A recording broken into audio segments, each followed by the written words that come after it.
Hi everybody, welcome to the last installment of the Vietnam lecture for COVID-19 2020. Hopefully we never have to do this again. I'd like to thank everybody for the kind words from my Kent State lesson.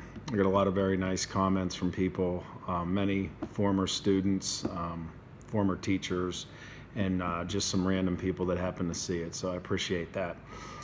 Speaking of Kent State, right after the Kent State massacre happened, the largest general strike was called in America. It was millions and millions of college students who decided they were going to protest the Kent State shooting, and I think it was a couple hundred colleges ended up shutting their doors completely for the rest of that school year.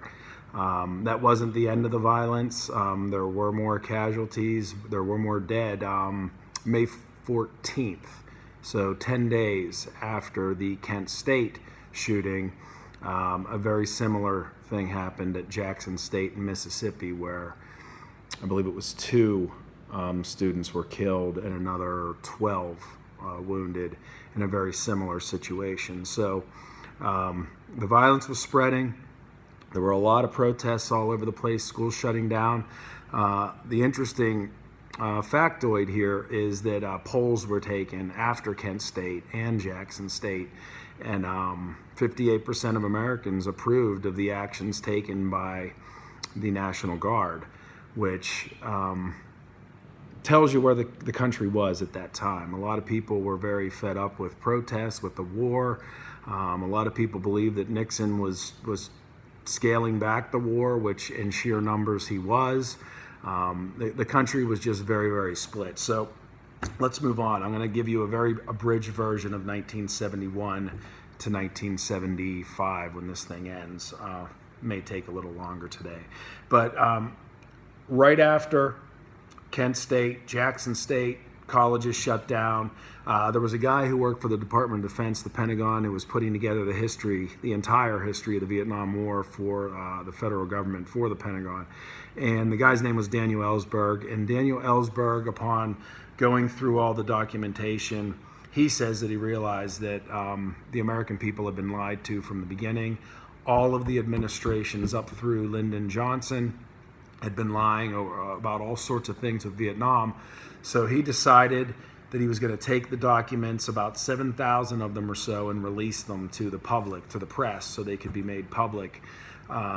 These would become known as the Pentagon Papers, this leak that took place, similar to Snowden more recently.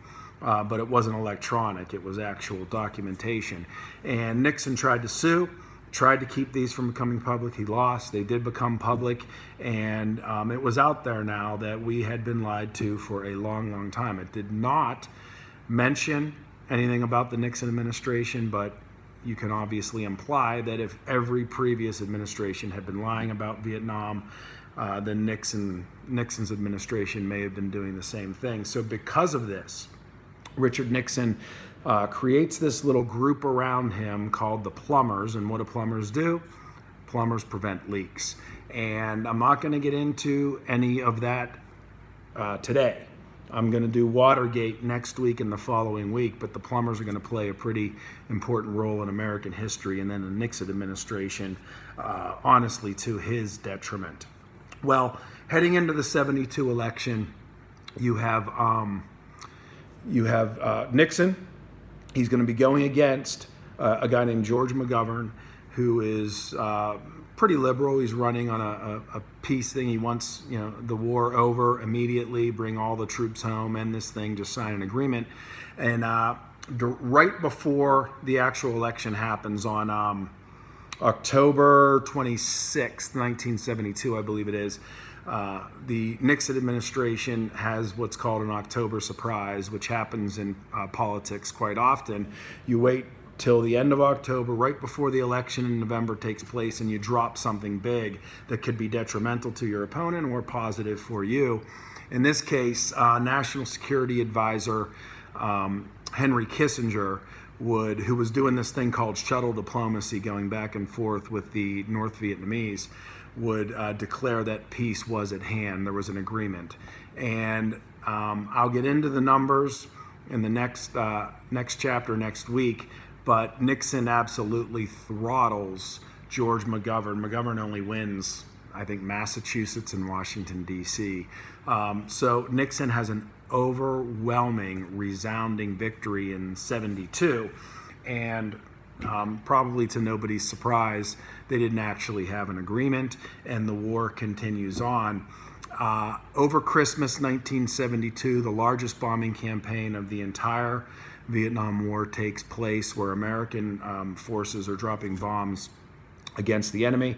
I've read somewhere, please don't quote me on this, I don't want any nasty comments, but I have read somewhere that there were more bombs dropped during the Christmas bombing than the Americans dropped on Germany in all of World War II.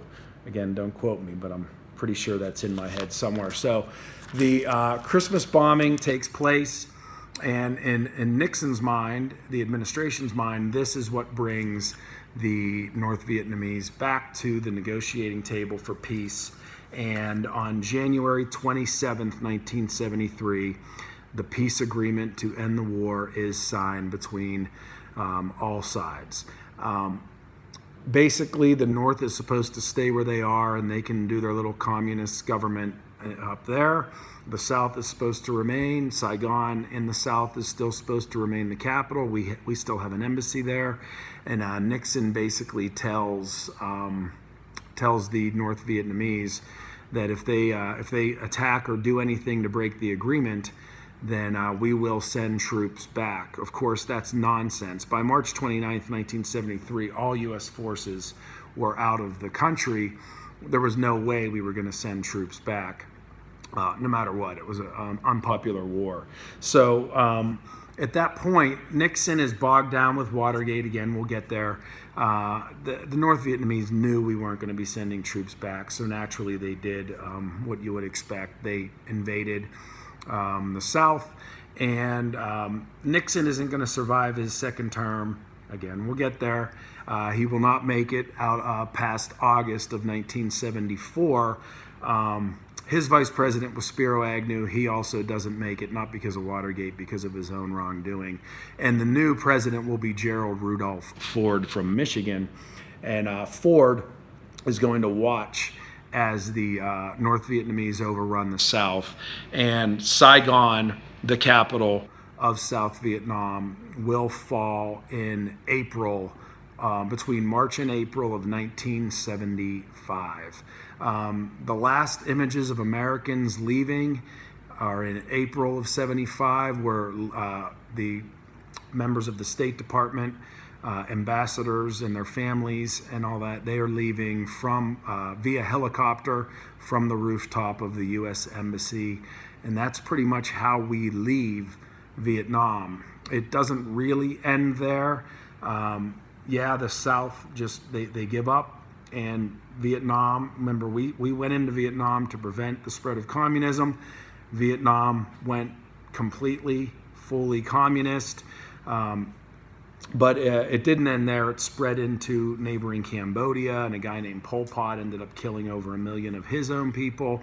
You had boat people fleeing the country by boat, trying to get to freedom. The Americans, the government brought in a whole bunch of South Vietnamese who fought on our side, their families and everything. It was really just a chaotic mess at the end. The end result, of course, is the casualties. We estimate that we killed over 2 million Vietnamese, the enemy, North Vietnamese, and we lost over 58,000 men, just to put that into perspective with what's happening in our current life. In 4 months, we are, I think, hitting 80,000 dead in America today from COVID-19, but we lost 58,000 during the entire war. So that's how serious this COVID-19 thing is. So anyway, the men came home, the women came home, the troops, and there were no parades. None of that occurred. There wasn't a ticker tape parade like many of the other ones. Many of them because of some of the atrocities that did occur by a very small minority, very small number of people, such as the My Lai massacre and things like that.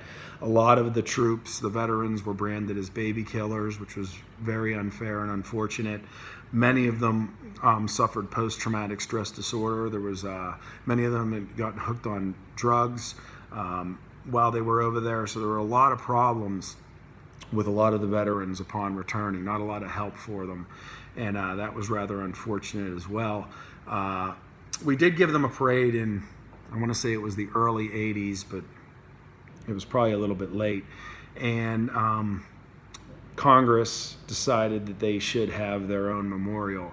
And in the 1980s and the early 80s, the young lady that actually won the contest to create the war memorial for the Vietnam War in the Mall of Washington, D.C., she came up with this beautiful wall that at the time a lot of people didn't like, but it has since become actually the most visited, one of the most visited memorials on all of the Mall of Washington, D.C., and it has the over 58,000 names of the casualties of the Vietnam War. They are engraved into the marble. It is a very beautiful memorial. If you ever have an opportunity to go there, I'd highly recommend doing that. I'd like to just finish by saying this. If you know anybody that fought in that war, any of your family members, uncles, grandparents, parents, whatever, they served well. They did their duty. It was a difficult situation for them, and they have my full respect. We need to honor them. I think it's very important, so I salute you. Thank you. Next week and the following week, we're going to be doing Watergate and the Nixon administration, and that's pretty much going to be it for the year. There will be a final. We were all told we have to give a final, so be prepared for that. And I'm going to have an assignment for you guys. It's going to be due at the end of the week. I hope everybody's staying safe, and thanks. I hope you enjoyed my little lecture here. Take care.